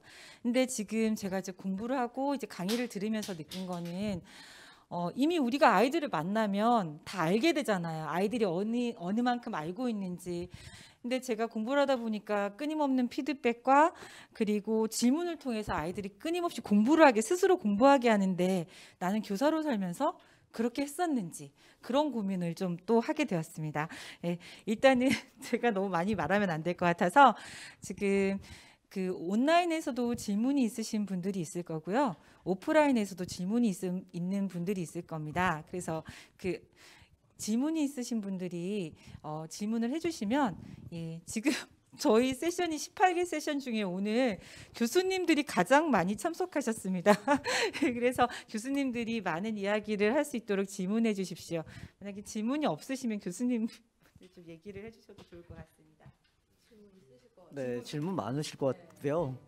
그다음에 이제 우리 조윤영 교수님이 발표하신 거는 이제 주로 사례가 DP 고등학교급에서의 어떤 이슈들을 중심으로 말씀해 주셨고요. 마침 오늘 또 그 MIP 중학교 그 아이벤 선생님이 참석을 해주셨어요. 그래서 고등학교급뿐만 아니라 이제 중학교급 혹은 PYP 경험도 계시죠. 초등학교에서는 IB에서는 어떤 식으로 이 수업과 평가가 전개되는지에 대해서도 여쭤봐 주시면 굉장히 잘 대답해 주실 것 같아요.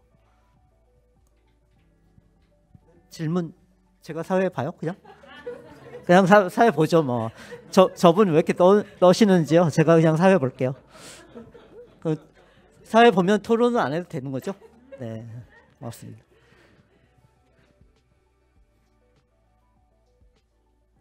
혹시 질문 있으세요? 네. 네, 선생님.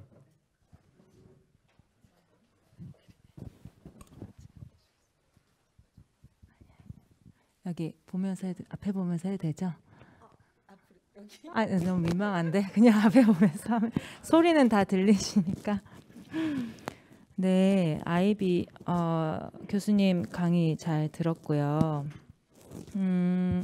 그 짧게 질문하면 아이비에서는 MIP 궁금한 게 있는데요. 그 정의적 영역, 그러니까 이제 정성적 평가, 아까 교수님도 말씀하셨는데 주도성을 가지고 적극적으로 뭐 이런 역량적인 그 정의적 영역을 이제 성장시키는 것이 수업의 어떤 큰 방향일 수 있는데 그 정의적 영역의 성장을 위해서 어떤 장치들이 혹시 있는지, 왜냐하면 평가에서 점수를 부여하지 않고 피드백을 주는 걸로 알고 있는데 그런 영역, 정의적 영역의 성장을 위해서 어떤 장치들이 있는지 조금 궁금합니다.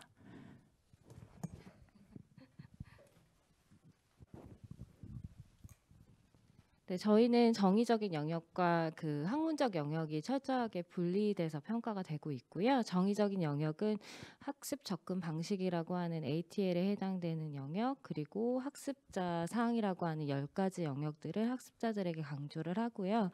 어떤 평가를 제시를 할 때 어떤 학습 접근 방식이 아이들에게 필요한지 또는 어떤 학습자 사항이 필요한지를 강조해서 그것들을 바탕으로 형성평가 과정의 피드백에서 활용을 하거든요. 그래서 저희가 교사가 학생들을 지도하는 언어로 사용을 하고 있고요. 그래서 아이들에게 끊임없이 주체적 요소로서 강조하는 부분이고, 이게 아까 교수님께서 보여주신 자료 안에서 보였던 뭐 제출 시간이라든지 혹은 예를 들어서 몇 번 말했는지 이런 정량적인 평가하고는 동떨어져 있습니다. 그래서 평가는 철저히 학문적 중심으로 교과별로 구성이 되어 있기 때문에 그러한 내용들의 평가가 결국에는 좀 난이도가 있는 DP 영역까지 이어질 수 있도록 학문적 탐구를 이루어지고 있어요. 네.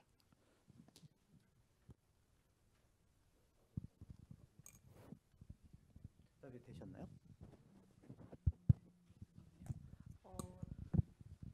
일단 그 지금 말씀해주신 거에 제가 조금 뭐 보완이라기보다는 DP 관점에서 좀 말씀을 드리면 이제 MIP는 선생님들이 직접 이제 평가 루브릭을 많이 만들어서 사용을 하시는 상황에서 이제 DP는 사실 만들어져 있기 때문에 DP 쪽의 예시를 들어서 말씀을 드리면 정의적 영역이라고 하는 거를 철저하게 분리가 되어 있다라고 하는 의미가 정의적 영역을 따로 이제 별도로 평가한다라는 의미는 아닐 것 같아요. 지금 이제 말씀하신 게 교사의 언어로 뭐 피드백을 준다 이런 식의 표현들이 저는 그 방향일 것 같은데, 무슨 말이냐면 우리는 정의적인 영역을 조금 더 직접 평가를 하는 측면이 있죠. 그래서 참여 점수를 준다던가 아니면은 얘가 얼마큼 흥미를 보였느냐 뭐 이런 식의 것들을 정량화하는 게 되게 어려운 측면임에도 불구하고 직접 평가를 하는 방식으로 접근을 하게끔 설계가 유도가 되어 있더라고요, 보니까. 근데 아이비는 사실은 그거를 직접 점수화하지는 않더라고요. 그 무슨 말이냐면 그 주도성이라고 하는 거를 점수로 주는 순간 왜곡되잖아요. 얘가 손 5번 들었냐를 이렇게 해서 주는 순간 이게 왜곡될 수밖에 없기 때문에 그 주도성이라는 거를 과제의 완결성이라는 걸로 가늠하는 것 같아요. 그래서 주도성을 따로 평가하는 게 아니라 얘가 과제를 완벽하게 해냈다. 중간에 피드백을 몇 차례 받게끔 했는데 그걸 다 받아서 다 고쳐서 완성했다. 그러면 그게 주도성이라고 판단을 하는 거죠. 그래서 그걸 정의적 영역을 별도로 분류해서 직접 평가하는 방식이 아니라 그냥 그 해당 과제에 대한 활동 안에 녹여서 그 과제를 평가하는 것 같지만 이미 그 안에 그것들에 대한 평가가 들어가게끔 해서 실질적으로 IBDP에서는 정의적 영역에 대한 직접 평가 루브릭은 사실 잘 보여지진 않아요. 직접적으로 평가하는 방식은. 그게 되게 흥미로웠어요, 저는. 그래서 IB가 굉장히 전인적인 평가를 하는 평가로 잘 알려져 있음에도 불구하고 실제 그 부분이 굉장히 가시적으로 보여지지는 않는 게 도대체 왜 그럴까? 그걸 봤더니 이제 그런 식의 원리로 접근을 하고 있다라는 것들이 좀 느껴졌고요. 그리고 지금 이제 줌에서 온라인 들어온 질문을 봤는데요. 이제 저거는 항상 제가 많이 듣는 얘기라서 이제 불편하시다. 제 발표가 너무 불편하다라는 얘기를 되게 많이 들어요. 그래서 이제 별로 이제 상처를 받진 않아요. 왜냐하면 이 얘기가 교사분들을 질책하는 얘기처럼 되게 많이 들으세요. 근데 제가 이제 시간이 충분하면 그래서 그 밑밥을 엄청 많이 깔고 시작을 하거든요. 이거는 교사분들에 대한 질책이 아니라 중간중간 제가 잠깐 얘기를 드렸는데 시스템의 문제거든요. 제가 그래서 그리고 저기서 샘플 예시가 뭐냐라고 물어보셨는데 교과 해설서라는 게 있잖아요. 해설서하고 그리고 이제 교과별 저도 그게 정확히 무슨 문서였는지는 잘 모르겠는데 한혜연 선생님 저희가 수업 때 검토했던 그게 뭐예요? 그 평가 샘플 같은 게 있었던 문서가 있었잖아요. 교육과정 해설서예요, 그게? 네, 교육과정 해설서인 것 같아요. 저도 그 용어를 현장 용어는 잘 몰라서. 근데 거기 보면은 해당 그 단원에 대한 평가 그 루브릭 같은 샘플들이 있더라고요. 맞나요? 네. 그래서 이제 그것들이 있고 그럼 이제 교사분들은 당연히 그거를 전문가들이 만들어서 현장에 배포한 거기 때문에 그게 맞겠지 하고 그냥 쓰실 수밖에 없는 거고 사실 IB도 동일한 거거든요. 시스템적으로 만들어져 있는 거를 교사들이 가져다가 그냥 그거에 맞겠지 하고 신뢰하고 쓰는 거잖아요. 근데 이제 그래서 사실 저는 그리고 또 교육청 지침도 있죠. 평가 지침. 거기에 맞춰서 하실 수밖에 없고 나이스 시스템이 있잖아요. 거기에 맞춰서 평가하실 수밖에 없죠. 그래서 이거는 이제 교사분들의 문제라고 전 절대 말씀드리는 건 진짜 절대 아니고요. 이거를 그렇게 환경을 세팅해 놓은 지금 우리의 문제점에 대한 지적이자 마지막에 제가 보여드렸던 것도 제가 말씀드렸던 게 지금 이 상황에서 지금 이 옴짝달싹 할 수 없는 이 평가 상황에서도 최대한 해보면 요 정도는 바꿀 수 있지 않냐라는 얘기로 말씀을 드린 부분이에요. 그래서 사실 되게 안타깝게 생각을 하고 제가 요새는 이제 이 강의하면서 항상 말씀을 드리는 게 이게 교사분들 연수 개념보다는 사실 저는 IB에 대한 우리 국내의 관심에서 가장 의미 있다라고 생각을 하는 게 이게 교사 혼자의 문제로 되지 않는다라는 거를 보여주는 되게 중요한 근거라고 생각을 해요. 그래서 이게 되려면 현장이 이게 작동이 되려면 정책적으로 뒷받침돼야 되는 측면과 이 모든 시스템이 작동될 수 있는 교사의 피드백이 충분히 가능한 업무 환경 이런 것들이 모두 뒷받침이 돼야만 가능하다라는 어떤 시사점을 준다는 거에서 저는 IB에 대한 관심이 의미가 있다고 생각을 하고요. 굳이 IB가 아니어도 사실 그 원리가 현장에 잘 안착만 되면 저는 지금 현장에 계신 분들은 그 이상으로 사실 잘 하실 수 있다고 생각을 하거든요. 네, 답변이 되셨으면 좋겠네요.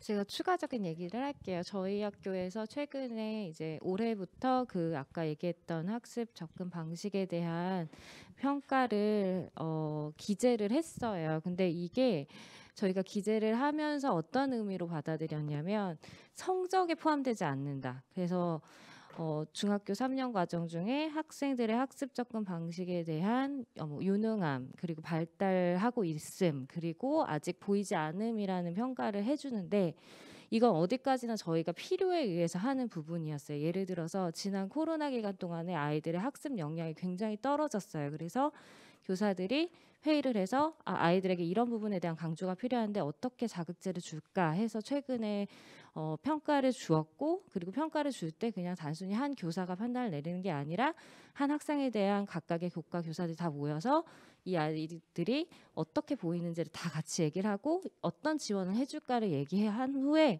이것들을 내보내고 학부모와 면담을 통해서 이런 부분들이 학생에게 필요하고 아이비를 성공하기 위해서는 이런 학습 접근 방식에 성장이 필요하다라는 거를 강조하는 부분으로 사용을 했지, 예를 들어서 이게 학기 말의 성적에 포함되지는 않거든요. 그래서 많은 분들이 이제 아이비가 전인적인 교육이다라고 이야기하시는 부분은, 이런 부분들을 저희가 강조는 하지만 철저하게 평가는 학문적인 부분에 초점이 맞춰져 있고, PIP부터 DP에 이르기까지 학습 접근 방식이나 학습 자상이 강조되어야만 정말 DP를 할 수 있는 아이의 상태가 된다라는 거를 저희가 보여주는 그런 선례라고 보시면 될 것 같습니다. 네. 지금 뭐 말씀 중에 아이비는 굉장히 학문적이다라는 말씀들을 좀 하신 것 같은데요. 굉장히 학문적이다라고 하면 약간 오해가 발생할 것 같아서요. 굉장히 학문적인데 굉장히 세계 시민 교육을 지향하고 있더라고요. 굉장히 학문적이면 그 자체가 왜 세계 시민성의 함량을 추구하려고 하는 교육인지, 두 개가 왜 괴리가 안 되는 거고 자연스럽게 학문 추구가 세계 시민 교육으로 이어지는지, 그 지점을 좀 감안하시면서 들으셨으면 좋을 것 같고요. 그다음에 이제 옆에 우리 이기동 교수님께서 그 미국의 그 맨하탄에서 또 이제 오랫동안 아이비 고등학교에 교장 선생님도 계셨고, 그리고 이제 한국에 넘어오셔가지고 제주에서 또 경험하셨고, 최근에 이제 이 한국 교육 체제에 대해서도 좀 알아가시는데요. 여러 가지 이 두 나라 간의 어떤 문화와 그리고 선생님들의 어떤 자질 역량 등등을 잘 이렇게 말씀해 주실 것 같아서 혹시 말씀해 주실 수 있나요? 네, 근데 저쪽에 질문이 계신 것 같은데 먼저 질문 네, 먼저. 제 질문 들으시고 하셔도 좋을 것 같습니다. 저는 어쩔 수 없이 남동초등학교 교사 전임이고요. 현장의 이야기를 들려드려야 될 것 같아요. 들으면서 교사들이 답답함을 가지는 이유는 그런 것 같거든요. 모든 혁신은 교실 앞에서 멈춘다고 하죠. 실제 교사가 마음이 동하거나 하고자 하지 않으면 사실은 다 공연불이 될 겁니다. 근데 실제 평가와 관련돼서는 학력 저하와 관련된 미래교육은 모두 다 역량으로까지 바뀌고 있지만, 지금 교사들이 면하고 있는 현실은 학력이 저하됐어, 어떻게 할 거야? 라는 담론과 너희들을 믿을 수 있나? 라고 하는 공정성 담론, 이 두 가지를 넘지 못해서 결국은 평가 혁신은 어렵다고 생각해요. 과정중심 평가는 저는 바텀업 방식으로 제한된 거라고 알고 있거든요. 실제 학생들을 가르치다 보면 우리는 굉장히 국가교육과정 스탠다드가 강한 나라지 않습니까? 그걸 어떻게든 애들한테 먹여서 토하지 마, 소화시켜 라고 강요하다 보면 실제 그게 되지 않는다는 게 교사들 안에서부터 제기되었던 거예요. 교수 평기 일체화라고 하고 교사들에게 아무리 연수해도 지금 교과서 특 초등은 다 쓰게 되어 있지만 중등은 쓰지 않아도 되었지만 이제 다 쓰게 되어 있습니다. 뭐라고 이야기하냐면 모든 성취 기준을 다 거기 고루 담되 학생별로 다르게 쓰라고 해요. 그럼 이건 결국 네모를 그리지만 각은 지지 않게 그려라 라고 하는 거랑 똑같거든요. 이렇게 교사들이 면하고 있는 현실은 이런데, 전문가들이 제공한 어떤 지금과는 다른, 저는 아이비가 의미를 가지고 있는 게 분명히 있다고 봐요. 객관적 지식 추구가 아니라 개방적이고 열린 지식을 추구하는 미래교육의 방향을 담을 거라고 생각하는데, 전문가들이 아까 보여주셨듯이 제시한 어떤 방식과 루브릭을 사용해서 결국은 교사들이 이거를 또다시 소화시켜라, 학생들에게 먹히도록 해라라고 하는 것이 결국은 평가가 계속 공정성의 담론만 가져가지 평가의 타당도는 어떻게 가져갈 거냐. 결국 타당도라는 건 가르친 사람이 평가하도록 해야 되잖아요. 그리고 국가 사회적으로 어떻게 교사들의 평가권을 실제로 인정할 거냐. 아까 교수님께서는 자율성 굉장히 많다고 하셨는데 저희들은 실제적 자율성 없다고 느끼거든요. 그래서 이런 문제들에 대해서 같이 연구하시면서 실제 평가가 혁신되지 못하는 것에 대한 걸 좀 넘어가 주시면 어떨까, 그런 바람이 있어서 아이비가 공정성을 제외한 타당성 면에서는 어떤 의미가 있는지를 좀 듣고 싶습니다.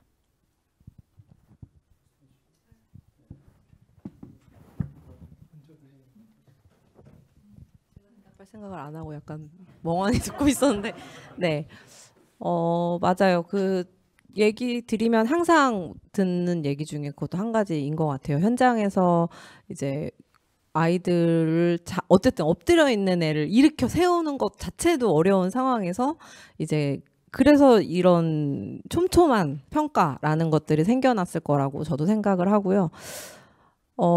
근데 이제 저는 그럴 때 드리는 말씀은 뭐냐면요.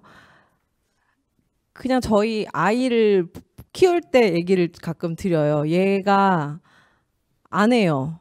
그러니까 아침에 안 일어나서 학교를 안 가요.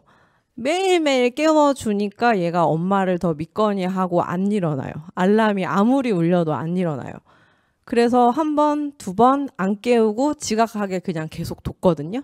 그랬더니 나중에 자기가 일어나더라고요. 근데 물론 이 얘기는 되게 이상적인 얘기라고도 생각을 해요. 근데 이제 저는 이거죠. 교사가 할 수 있는, 그냥 두면 혼자 할 수 있는 아이들에게조차도 너무 떠먹여주고 있는 게 아니냐. 근데 이거는 또 기초학력 문제하고도 또 연결이 되어 있기 때문에 사실 정말 기초학력조차 안 되는 애들한테는 그렇게라도 해서 조금이라도 도와줘서 하게끔 하고 최소한 잠만 자고 가지 않게끔 해주는 것도 필요하다. 예, 그것도 저도 동의는 하거든요. 근데 그래서 이게 기초학력 문제랑 두 가지가 어떻게 같이 갈 것이냐에 대한 문제에 대한 고민도 분명히 필요하긴 하겠지만 사실은 그럼에도 불구하고 우리 교육이 아직은 좀 학생을 너무 믿지 못하고 좀 더 기다려주고 시간을 충분히 주고 또 그 탐구의 과제가 조금 더 아이들의 그것 마음을 동하게 하는 주제들로 설정해주고 조금 더 촘촘한 피드백으로 접근을 했을 때 움직여줄 수 있게 해서 정말 진정성 있는 주도성이라는 거를 키워줄 수 있는 방향성으로 조금은 가야 되지 않을까. 왜냐하면 되게 많이 기초학력 미달 학생들의 초점이 맞춰진 접근일 수도 있겠다는 생각도 사실 들거든요. 그래서 뭐 충분치는 않지만요. 네. 근데 제가 생각하기에는 아이비에 대한 얘기들은 선생님들의 프랙티스를 이렇게 바꿔라라고 하는 의도를 담는 게 아닐 것 같아요. 그 체제들, 시스템들을 설계하고 장치화하는 전문가들, 정책 입안자들에게 하는 얘기일 것 같아요. 정확히는. 네. 선생님들한테 말씀드리는 게 아닐 것 같아요. 그래서 아이비 체제를 아예 그냥 일부 학교에서는 도입을 하자는 주장이 나오기 시작한 거겠죠. 그래서 그죠? 일부적으로 바꾸기가 너무 어려우니까 아예 체제 환경 자체를 통째로 좀 일부 학교들은 좀 도입을 해서 시범 운영을 해보자라고 하는 얘기들이 나왔을 것 같아요. 그런 것들이 아마 선생님이 되게 답답해하시는 지점일 것 같고요. 네, 아이비 때문에 제가 여기 초대받은 것 같은데, 저는 미국을 간직해 오래돼가지고 한국말이 굉장히 부족합니다. 이 세션 전에 여기 학교 자치라고 써져 있더라고요. 그래서 그게 무슨 뜻인지도 몰라가지고 제가 팟빵으로 찾아봤는데 지금 여기 교수님들하고 지금 그 말씀 나누신 것을 한 30, 40%는 언더스탠드 한 것 같아요. 이해한 것 같은데 저는 아이비 학교에서 교장을 미국에서 6년 하고 그리고 이제 저기 NLCS 제주 국제학교에서 7년 동안 일을 또 했는데 그 학교도 아이비 학교죠. 근데 그리고 또 아이비하고도 싱가포르하고도 같이 또 1년 동안을 일을 한 사람인데 저는 아이비가 답이라고 절대로 생각 안 하는 사람입니다. 아이비 학교에서 일했는데 지난달에 그 아이비 총장이 왔었죠. 우리나라에. 그 친구 앞에서도 제가 바로 그 친구한테도 그렇게 얘기를 했어요. 1시간 동안 미팅을 하면서도 아이비가 꼭 답이 될 필요는 없다고 저는 그렇게 생각하는 사람이라고 얘기했습니다. 아마 다른 사람들은 아마 조금 좀 이상하게 생각할 수도 있겠지만은 그렇지만 아이비에서 지금 선생님께서 말씀하신 것처럼 아이비에 참 우리가 좀 배우고 또 만약에 우리나라의 그 교육 시스템에다 만약에 적응을 할 수 이렇게 좀 투입을 하고 진짜 임플리멘트 할 수 있다면은 그런 것들이 만약에 있다면은 저는 있다고 저는 생각해요.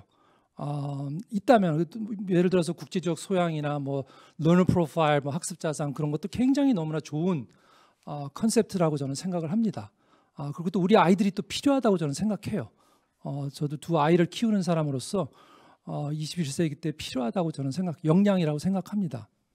근데 이제 평가에 대해서 오늘 주제가 평가에 대해서 이제 이야기를 하는데 IB 평가 시스템 좋아요. 예, 모더레이션 같은 거 교수님께서 잘 설명해 주시고 이제 다 그러셨는데 근데 저는 이제 미국에서 와가지고 제일 먼저 그 평가에 대해서 제가 2011년도에 이제 왔거든요. 그때 와가지고 제일 먼저 그 평가에 대해서 이야기가 나올 때 제일 먼저 궁금했던 것이 아마 여기 교수님들 기억나실지 모르겠는데 제가 처음 만나 뵀을 때 그때 평가에 대해서 설명을 좀 부탁한다고 그래가지고 제가 그 질문을 던졌습니다. 그게 뭐냐면은 What is the difference between assessment and evaluation? 답이 없어요, 한국에는. 왜냐면요, 제가 팟바구하고 구글 트랜슬레이트하고 AI 트랜슬레이트 하잖아요, 카카오. 두 개 다 평가로 나와요. 근데 달라요. 어세스먼트하고 이밸류에이션은 완전히 다른 겁니다. 근데 우리가 선생님들하고 이렇게 소통을 하려면은 common language가 필요하잖아요. 근데 저는 미국에서 와가지고 저 머리 안에는 저는 모든 거를 다 영어로 좀 생각하고 이렇게 말이 나오거든요, 지금. 근데 이거를 어떻게 설명을 해야 되고, 그리고 또 만약에 제가 한국 선생님들하고 평가에 대해서 얘기를 하잖아요. 그러면 그쪽에서 도대체 무슨 생각을 하고 평가라는 단어를 사용하고 지금 있을까? 그리고 저는 또 어떤 식으로 그 어세스먼트하고 이밸류에이션은 당연히 다른데 목적이 다르잖아요. 이밸류에이션이라는 거는 그 저지먼트 뭐라 그러죠? 네? 판단, 예, 판단하는 거고, 어세스먼트는 퀄리티를 임프루브를 하는 거예요. 질을 높이는 이유, 그게 목적이에요. 어세스먼트는. 근데 이제 IB 교육에서는 이밸류에이션이라는 단어 거의 안 씁니다. 어세스먼트라는 단어를 항상 써요. 그리고 이것은 IB 게 아니에요. 절대로 제가 IB 답이 아니라고 제가 몇 번 말씀드리지만은 이거는 IB 게 아니에요. 예. 적어도 미국 모르겠어요. 영국은 어떨지 모르겠지만 하여튼 적어도 미국에서는 제가 지금 36년이라는 세월을 지금 교사로 지금 일을 하고 있는데 어세스먼트를 항상 강요합니다. 예. 그래서 여기 선생님들 다 알고 계시겠지만은 assessment for learning, assessment of learning, assessment as learning이라는 그 세 가지가 있잖아요. 근데 그 중에서 제일 중요한 게 뭐죠? assessment as learning 하고 assessment for learning이 제일 중요합니다. assessment of learning은 그건 summative assessment죠. 수능 같은 시험. 예. 그냥 아이들을 그냥 evaluate 해가지고 점수 주는 거. 예. 그건 진짜 evaluation이나 마찬가지죠. 예. 그래서 우리 교육계에서 이 assessment라는 이 컨셉트를 우리 한국 교육에서 진짜 저는 이 혁신학교에서 이런 걸 다 하고 있다고 저는 생각합니다. 지금 assessment as of learning, assessment for learning 우리 혁신 그 학교에서 다 하고 있는 걸로 알고 있어요. 저는. 예. 근데 우리가 이거를 소통을 할 때 그 이밸류에이션하고 어세스먼트 그거를 좀 차이점을 좀 주면서 좀 얘기를 좀 나누면은 좋을 것 같습니다. 예. 이게 되게 중요한 말씀하셨네요. 네. 야, 왜 우리는 그 커먼 랭귀지가 아직도 생성이 되기가 어려울까요? 어세스먼트를 이렇게 구분해서 다루는. 자기 평가라고 얘기를 다뤄버리면 이게 평가가 그 평가보다 인가보다라고 그죠? 되게 혼동스러운 용어가 될 텐데 그 개념이 분리돼서 활용이 되고 있네요. 그죠? 그 용어가 있다는 거는 그에 상응하는 실천과 문화가 있다는 얘기일 것 같기도 한데요. 그죠? 하나만 더 얘기하고 한혜연 선생님한테 마무리를 지어달라고 부탁드리면 될 것 같은데, 그 제가 이제 뭐 인천뿐만 아니라 최근에 뭐 IB 때문에 제 생에 가장 바쁘게 살고 있는 것 같은데요. 제가 근데 이제 불편함이 저도 상당히 있어요. 왜냐하면 저 IB 연구를 저희가 2018년도부터 계속 이제 저희 팀이 계속 해왔었기 때문에 평가에 처음에 집중을 해서 연구를 계속 시작을 했고, 지금 이제 교육청별로 의뢰를 해주시는 것도 다 평가 주제예요.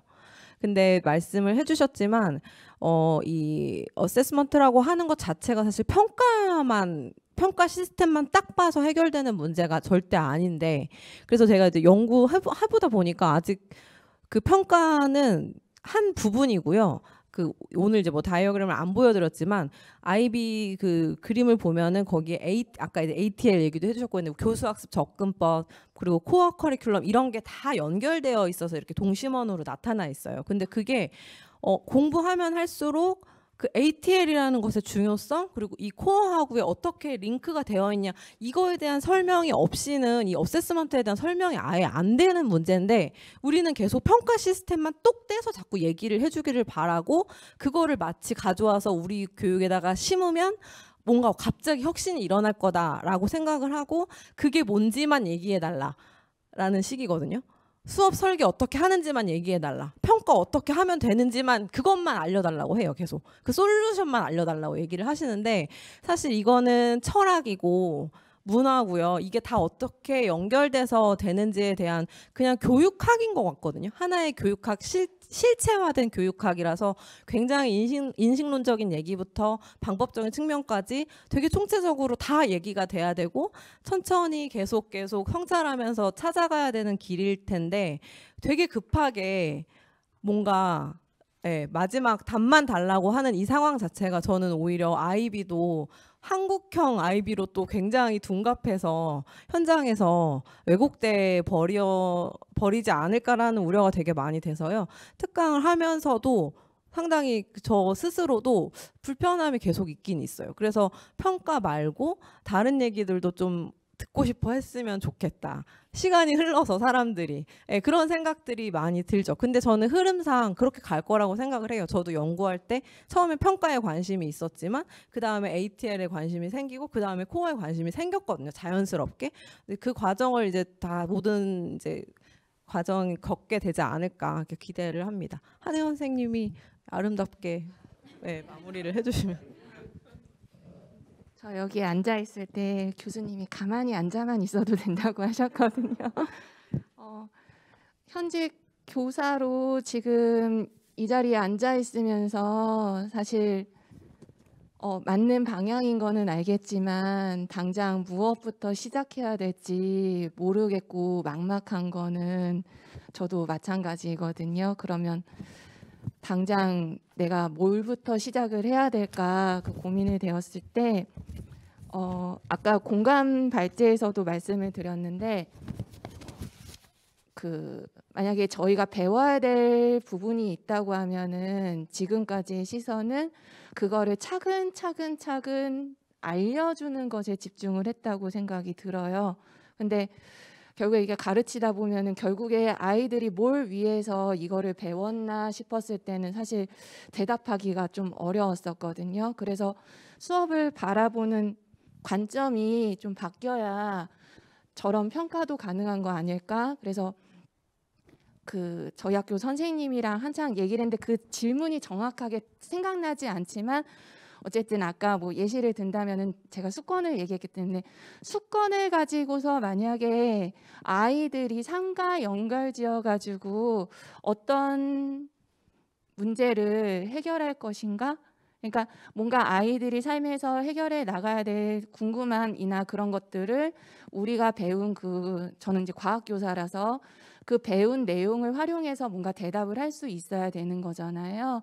그래서 그것을 아우를 수 있는 질문부터 먼저 시작을 해야 되는 게 아닌가. 그래서 아이비에서는 그 질문부터 시작해서 그거를 배우기 위해서 우리가 배우는 이렇게 교과서에 있는 내용들을 찬찬히 배워나가서 결국에 그것에 대한 질문을 찾으려고 하는 그 방향성이 있다고 한다면 우리는 너무 그거를 찬찬히 알려주다 보니까 그걸 뭘 위해서 우리가 알려주려고 했던 건지 그거를 좀 잘 찾지 못했던 거 아닌가. 만약에 근데 그 질문을 찾는다는 건 되게 좀 쉬운 일이 아니고 너무 어려워서 저도 지금 또 얘기하면 선생님들이랑 같이 해야 되거든요. 그러면서 지금까지 제가 평가해 왔던 게 너무 아까 김은영 선생님 말씀하셨듯이 형성 평가의 지점을 내가 평가했던 건 아닌가? 그리고 평가를 해놓고서 아이들한테 너가 이런 것을 하지 못해서 깎였어. 보통 제가 그렇게 평가를 하게 돼 버렸는데, 사실 커다란 그 목표 방향성을 위해서 너가 이러한 단계를 밟아야 되고 이렇게 자료를 찾아야 되고 이런 것들을 너희가 포함해서 너희가 그 질문에 대해서 표현을 하면은 더 퀄리티 있는 대답을 할 수 있을 거야. 그게 수업 안에서 교사와 학생들이 같이 상호작용하면서 가야 되지 않나. 그것부터 시작해야 이제 평가도 같이 고민이 어떻게 할 수 있을지 우리가 실질적으로 할 수 있을 것 같다는 생각이 들었습니다. 감사합니다. 감사합니다. 선생님들, 한혜연 선생님께서는 지금 선악중학교에 계시고 지금 IB 교육과정 공부를 하고 계신 거죠. 근데 저도 굉장히 그 한혜연 선생님이 말씀하신 것 중에 그런 생각이 들었습니다. 저희가 가정평가에 만약에 여기에 10점을 주는 것과 피드백을 주고 그 아이에게 어떤 부분에 보완이 필요하고 어떤 부분에 성찰이 필요한지를 얘기했을 때 그 아이가 지향하는 그 방향은 전혀 다를 것 같습니다. 나 9점 맞았어. 여기에서 멈출 텐데 점수를 주게 되면. 근데 그것들이 자기를 성장하고 배우게 하는 어떤 피드백이었을 경우에는 그 아이가 정말 최종적으로 가야 할 그곳을 향해서 가고 있을 거라는 생각이 들고, 저도 지금 그런 공부를 하고 있는 것 같습니다. 우리가 그 한국의 평가, 우리 교육의 평가에 대해서 이야기하면서 왜 IB를 이야기하고 있고 불편해하면서 왜 이야기를 하는지 저희가 다시 한번 고민해보고 생각해 보았으면 좋겠다는 마지막 말씀을 드리고요. 정말 너무너무 감사한 시간이었고, 오신 분들도 괜찮으셨는지 모르겠습니다. 예, 여기 참석해주신 모든 분들께 감사드리고요. 예, 교수님들과 선생님들께 다시 한번 큰 박수 부탁드립니다. 예. 그리고 오늘 참여해주신 분들은 이제 만족도 조사 나중에 부탁드리겠습니다. 예.